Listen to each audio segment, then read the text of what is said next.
Chapter 12. The grandmother was in an impatient, irritable frame of mind. Without doubt the roulette had turned her head, for she appeared to be indifferent to everything else, and, in general, seemed much distraught. For instance, she asked me no questions about objects en route, except that, when a sumptuous barouche passed us and raised a cloud of dust, she lifted her hand for a moment, and inquired, "What was that?" Yet even then she did not appear to hear my reply, although at times her abstraction was interrupted by sallies and fits of sharp, impatient fidgeting. Again, when I pointed out to her the Baron and Baroness Bermergelm walking to the casino, she merely looked at them in an absent-minded sort of way, and said with complete indifference, "Ah." Then, turning sharply to Pitch and Martha, who were walking behind us, she rapped out, "Why have you attached yourselves to the party? We are not going to take you with us every time. Go home at once." Then, when the servants had pulled hasty bows and departed, she added to me, "You are all the escort I need." At the casino the grandmother seemed to be expected, for no time was lost in procuring her former place beside the croupier. It is my opinion that though croupiers seem such ordinary, humdrum officials, men who care nothing whether the bank wins or loses, they are, in reality, anything but indifferent to the bank's losing, and are given instructions to attract players, and to keep a watch over the bank's interests, as also, that for such services, these officials are awarded prizes and premiums. At all events, the croupiers of Roulettenberg seemed to look upon the grandmother as their lawful prey, whereafter there befell what our party had foretold. It happened thus. As soon as ever we arrived the grandmother ordered me to stake 12 10-gulden pieces in succession upon zero. Once, twice, and thrice I did so, yet zero never turned up. "Stake again," said the old lady with an impatient nudge of my elbow, and I obeyed. "How many times have we lost?" she inquired, actually grinding her teeth in her excitement. "We have lost 144 10-gulden pieces," I replied. "I tell you, madam, that zero may not turn up until nightfall." "Never mind," she interrupted. "Keep on staking upon zero, and also stake 1,000 gulden upon rouge. Here is a banknote with which to do so." The red turned up, but zero missed again, and we only got our 1,000 gulden back. "But you see, whispered the old lady. "We have now recovered almost all that we staked. Try zero again, let us do so another 10 times, and then leave off." By the 5th round, however, the grandmother was wary of the scheme. "To the devil with that zero!" she exclaimed. "Stake 4,000 gulden upon the red." "But, madam, that will be so much to venture," I remonstrated. "Suppose the red should not turn up?" The grandmother almost struck me in her excitement. Her agitation was rapidly making her quarrelsome. Consequently, there was nothing for it but to stake the whole 4,000 gulden as she had directed. The wheel revolved while the grandmother sat as bolt upright, and with as proud and quiet a mien, as though she had not the least doubt of winning. "Zero!" cried the croupier. At first the old lady failed to understand the situation, but, as soon as she saw the croupier raking in her 4,000 gulden, together with everything else that happened to be lying on the table, and recognized that the zero which had been so long turning up, and on which we had lost nearly 210 gulden pieces, had at length, as though of set purpose, made a sudden reappearance, why, the poor old lady fell to cursing it, and to throwing herself about, and wailing and gesticulating at the company at large. Indeed, some people in our vicinity actually burst out laughing. "To think that accursed zero should have turned up now!" she sobbed. "The accursed thing! And, it is all your fault," she added, rounding upon me in a frenzy. "It was you who persuaded me to cease staking upon it." "But, madam, I only explained the game to you. How am I to answer for every mischance which may occur in it?" "You and your mischances!" she whispered threateningly. "Go away at once." "Farewell, then, madam." And I turned to depart. "No, stay," she put in hastily. "Where are you going to? Why should you leave me? You fool! No, no. Stay here. It is I who was the fool. Tell me what I ought to do." "I cannot take it upon myself to advise you, for you will only blame me if I do so. Play at your own discretion. Say exactly what you wish staked, and I will stake it." "Very well. Stake another 4,000 gulden upon the red. Take this banknote to do it with. I have still got 20,000 rubles in actual cash." "But," I whispered, "such a quantity of money." "Never mind. I cannot rest until I have won back my losses. Stake." I staked, and we lost. Stake again 8,000 at a stroke." "I cannot," Madam. The largest stake allowed is 4,000 gulden. Well, then, stake 4,000. This time we won, and the grandmother recovered herself a little. You see, she exclaimed as she nudged me. Stake another 4,000. I did so, and lost. Again, and yet again, we lost. Madam, your 12,000 gulden are now gone, at length I reported. I see they are, she replied with, as it were, the calmness of despair. I see they are, she muttered again as she gazed straight in front of her, like a person lost in thought. Ah well, I do not mean to rest until I have staked another 4,000. But you have no money with which to do it, madam. In this satchel I can see only a few 5% bonds and some transfers, no actual cash. And in the purse? A mere trifle. But there is a money changer's office here, is there not? They told me I should be able to get any sort of paper security changed. Quite so, to any amount you please. But you will lose on the transaction what would frighten even a Jew. Rubbish! I am determined to retrieve my losses. Take me away, and call those fools of bearers. I wheeled the chair out of the throng, and, the bearers making their appearance, we left the casino. Hurry, hurry! Commanded the grandmother. Show me the nearest way to the money changers. Is it far? A couple of steps, madam. At the turning from the square into the avenue we came face to face with the whole of our party: the general, de Griers, Mill, Blanche, and her mother. Only Paulina and Mr. Astley were absent. Well, well, well! Exclaimed the grandmother. But we have no time to stop. What do you want? I can't talk to you here. I dropped behind a little, and immediately was pounced upon by de Griers. She has lost this morning's winnings, I whispered, and also 12,000 gulden of her original money. At the present moment we are going to get some bonds changed. De Griers stamped his foot with vexation, and hastened to communicate the tidings to the general. Meanwhile we continued to wheel the old lady along. Stop her, whispered the general in consternation. You had better try and stop her yourself, I returned also in a whisper. My good mother, he said as he approached her, my good mother, pray let, his voice was beginning to tremble and sink, let us hire a carriage, and go for a drive. Near here there is an enchanting view to be obtained. We were just coming to invite you to go and see it. Begone with you and your views, said the grandmother angrily as she waved him away. And there are trees there, and we could have tea under them, continued the general now in utter despair. Nous boirons du lait, sur l'herbe fraîche, added de Griers with the snarl almost of a wild beast. Du lait, de l'herbe fraîche, the ideal of the Parisian bourgeois, his whole outlook upon la nature at la vérité. Have done with you and your milk, cried the old lady. Go and stuff yourself as much as you like, but my stomach simply recoils from the idea. What are you stopping for? I have nothing to say to you. Here we are, madam, I announced. Here is the money changer's office. I entered to get the securities changed, while the grandmother remained outside in the porch, and the rest waited at a little distance, in doubt as to their best course of action. At length the old lady turned such an angry stare upon them that they departed along the road towards the casino. The process of changing involved complicated calculations which soon necessitated my return to the grandmother for instructions. The thieves! She exclaimed as she clapped her hands together. Never mind, though. Get the documents cashed now, send the banker out to me, she added as an afterthought. Would one of the clerks do, madam? Yes, one of the clerks. The thieves. The clerk consented to come out when he perceived that he was being asked for by an old lady who was too infirm to walk, after which the grandmother began to upbraid him at length, and with great vehemence, for his alleged usuriousness, and to bargain with him in a mixture of Russian, French, and German, I acting as interpreter.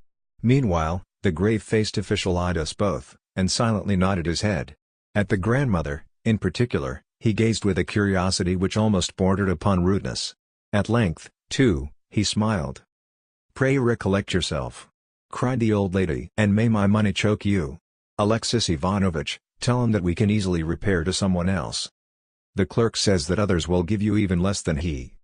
Of what the ultimate calculations consisted I do not exactly remember, but at all events they were alarming.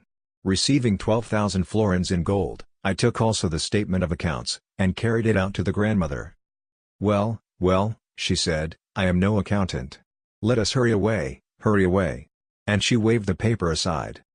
Neither upon that accursed zero, however, nor upon that equally accursed red dough I mean to stake a cent, I muttered to myself as I entered the casino. This time I did all I could to persuade the old lady to stake as little as possible, saying that a turn would come in the chances when she would be at liberty to stake more. But she was so impatient that, though at first she agreed to do as I suggested, nothing could stop her when once she had begun. By way of prelude she won stakes of 100 and 200 gulden. "There you are," she said as she nudged me. "See what we have won. Surely it would be worth our while to stake 4,000 instead of 100, for we might win another 4,000, and then... Oh, it was your fault before all your fault." I felt greatly put out as I watched her play, but I decided to hold my tongue, and to give her no more advice. Suddenly de Griers appeared on the scene. It seemed that all this while he and his companions had been standing beside us, though I noticed that Mlle. Blanche had withdrawn a little from the rest, and was engaged in flirting with the prince. Clearly the general was greatly put out at this. Indeed, he was in a perfect agony of vexation. But Mlle. was careful never to look his way, though he did his best to attract her notice. Poor general! By turns his face blanched and reddened, and he was trembling to such an extent that he could scarcely follow the old lady's play. At length Mlle. and the prince took their departure, and the general followed them. "Madam, madam," sounded the honeyed accents of de Griers as he leant over to whisper in the grandmother's ear. "That stake will never win. No, no, it is impossible," he added in Russian with a writhe. "No, no." "But why not?" asked the grandmother, turning round. "Show me what I ought to do." Instantly de Griers burst into a babble of French as he advised, jumped about, declared that such and such chances ought to be waited for, and started to make calculations of figures. All this he addressed to me in my capacity as translator, tapping the table the while with his finger, and pointing hither and thither. At length he seized a pencil, and began to reckon sums on paper until he had exhausted the grandmother's patience. "Away with you!" she interrupted. "You talk sheer nonsense, for, though you keep on saying madam, madam, you haven't the least notion what ought to be done. Away with you, I say." Madam," could de Griers, and straightway started afresh with his fussy instructions. "Stake just once, as he advises," the grandmother said to me, "and then we shall see what we shall see." Of course, his stake might win. As a matter of fact, de Griers' one object was to distract the old lady from staking large sums, wherefore, he now suggested to her that she should stake upon certain numbers, singly and in groups.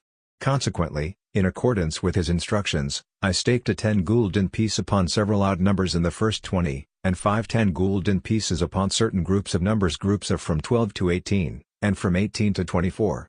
The total staked amounted to 160 gulden. The wheel revolved. "Zero!" cried the croupier. We had lost it all. "The fool!" cried the old lady as she turned upon de Griers. "You infernal Frenchman, to think that you should advise. Away with you! Though you fuss and fuss, you don't even know what you're talking about." Deeply offended, de Griers shrugged his shoulders, favored the grandmother with a look of contempt, and departed. For some time past he had been feeling ashamed of being seen in such company, and this had proved the last straw.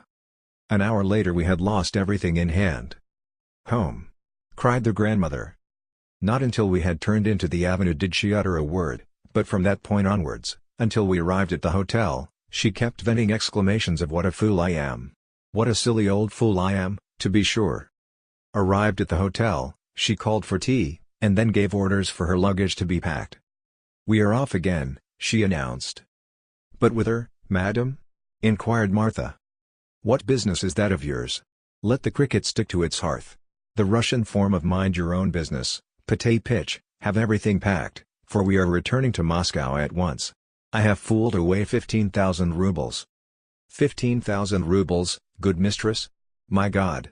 And pate pitch spat upon his hands, probably to show that he was ready to serve her in any way he could. "Now then, you fool! At once you begin with your weeping and wailing.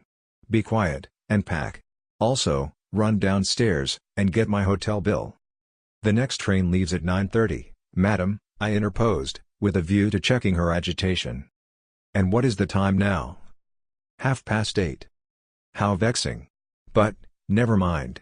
Alexis Ivanovitch, I have not a kopeck left, I have but these 2 bank notes. Please run to the office and get them changed. Otherwise I shall have nothing to travel with."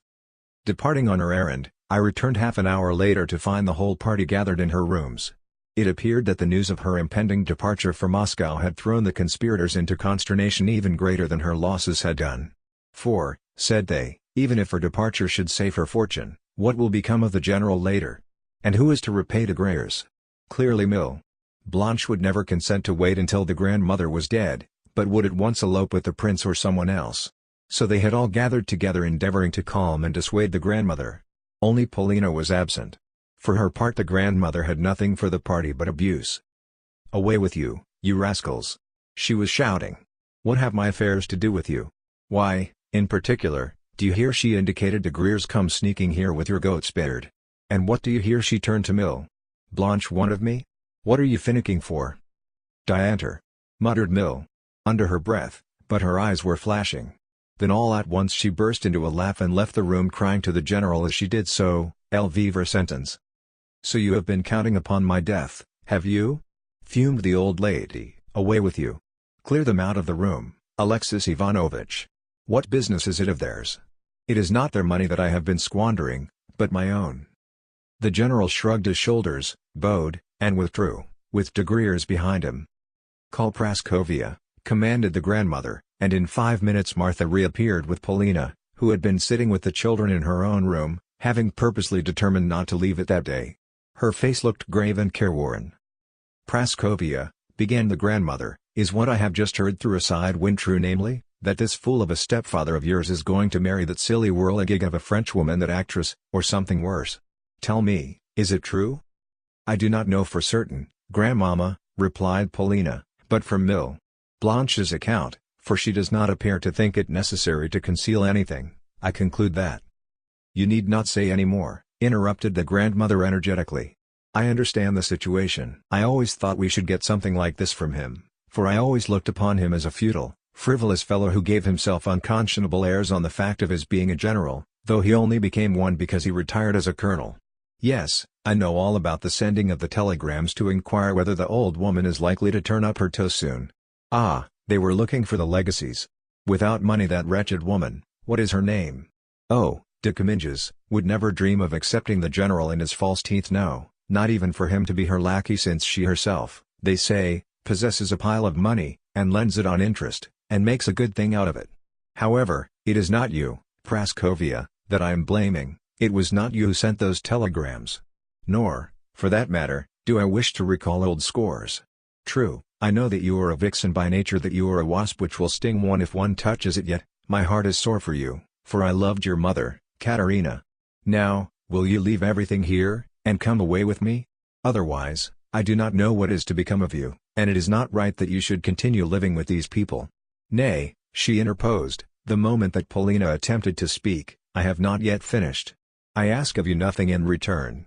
My house in Moscow is, as you know, large enough for a palace, and you could occupy a whole floor of it if you liked, and keep away from me for weeks together. Will you come with me or will you not?" "First of all, let me ask of you," replied Polina, "whether you are intending to depart at once?" "What? You suppose me to be jesting? I have said that I am going, and I am going. Today I have squandered 15,000 rubles at that accursed roulette of yours, and though, 5 years ago, I promised the people of a certain suburb of Moscow to build them a stone church in place of a wooden one, I have been fooling away my money here. However, I am going back now to build my church." "But what about the waters, grandmamma? Surely you came here to take the waters?" "You and your waters. Do not anger me, Praskovia. Surely you are trying to? Say, then, will you, or will you not, come with me?" "Grandmamma," Polina replied with deep feeling, "I am very, very grateful to you for the shelter which you have so kindly offered me. Also, to a certain extent you have guessed my position right, and I am beholden to you to such an extent that it may be that I will come and live with you, and that very soon, yet there are important reasons why I cannot make up my mind just yet. If you would let me have, say, a couple of weeks to decide in?" "You mean that you are not coming?" "I mean only that I cannot come just yet. At all events, I could not well leave my little brother and sister here, since if I were to leave them they would be abandoned altogether. But if, grandmamma, you would take the little ones and myself, then, of course, I could come with you, and would do all I could to serve you." This she said with great earnestness. "Only, without the little ones I cannot come." "Do not make a fuss, As a matter of fact, Polina never at any time either fussed or wept. The great foster father, translated literally the great poulterer, can find for all his chicks a place. You are not coming without the children? But see here, Praskovia. I wish you well, and nothing but well, yet I have divined the reason why you will not come. Yes, I know all, Praskovia. That Frenchman will never bring you good of any sort. Polina colored hotly, and even I started. For, thought I to myself, everyone seems to know about that affair. Or perhaps I am the only one who does not know about it? Now. Do not frown, continued the grandmother. But I do not intend to slur things over. You will take care that no harm befalls you, will you not? For you are a girl of sense, and I am sorry for you. I regard you in a different light to the rest of them. And now, please, leave me. Goodbye. But let me stay with you a little longer, said Polina. No, replied the other, you need not. Do not bother me, for you and all of them have tired me out. Yet when Polina tried to kiss the grandmother's hand, the old lady withdrew it, and herself kissed the girl on the cheek. As she passed me, Polina gave me a momentary glance, and then as swiftly averted her eyes. And goodbye to you, also, Alexis Ivanovitch. The train starts in an hour's time, and I think that you must be weary of me. Take these 500 gulden for yourself. I thank you humbly, madam, but I am ashamed too. Come, cried the grandmother so energetically, and with such an air of menace, that I did not dare refuse the money further.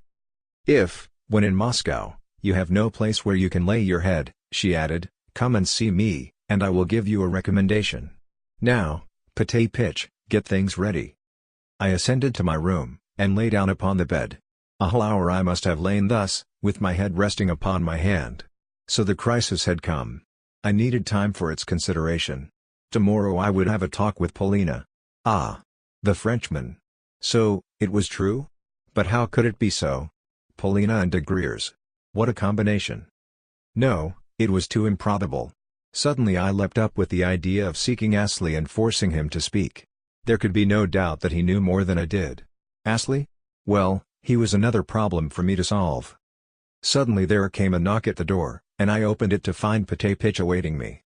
Sir, he said, my mistress is asking for you. Indeed? But she is just departing, is she not? The train leaves in 10 minutes' time. She is uneasy, sir, she cannot rest. Come quickly, sir, do not delay. I ran downstairs at once. The grandmother was just being carried out of her rooms into the corridor. In her hands she held a roll of banknotes. Alexis Ivanovitch, she cried, walk on ahead, and we will set out again. But whither, madam? I cannot rest until I have retrieved my losses. March on ahead, and ask me no questions. Play continues until midnight, does it not? For a moment I stood stupefied, stood deep in thought, but it was not long before I had made up my mind. With your leave, madam, I said, I will not go with you. And why not? What do you mean? Is everyone here a stupid good-for-nothing? Pardon me, but I have nothing to reproach myself with. I merely will not go. I merely intend neither to witness nor to join in your play. I also beg to return you your 500 gulden. Farewell. Laying the money upon a little table which the grandmother's chair happened to be passing, I bowed and withdrew. What folly! The grandmother shouted after me. Very well, then. Do not come, and I will find my way alone. Pate Pitch, you must come with me. Lift up the chair, and carry me along. I failed to find Mr. Astley, and returned home. It was now growing late, it was past midnight. But I subsequently learnt from Pate Pitch how the grandmother's day had ended. She had lost all the money which, earlier in the day, I had got for her paper securities, a sum amounting to about 10,000 rubles. This she did under the direction of the Pole whom, that afternoon, she had dowered with 2 10-gulden pieces. But before his arrival on the scene, she had commanded Pate Pitch to stake for her, until at length she had told him also to go about his business. Upon that the Pole had leapt into the breach. Not only did it happen that he knew the Russian language, but also he could speak a mixture of 3 different dialects, so that the pair were able to understand one another. Yet the old lady never ceased to abuse him, despite his deferential manner, and to compare him unfavorably with myself, so, at all events, Pate Pitch declared.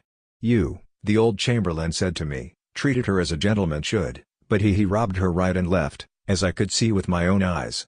Twice she caught him at it, and rated him soundly. On one occasion she even pulled his hair, so that the bystanders burst out laughing. Yet she lost everything, sir, that is to say, she lost all that you had changed for her.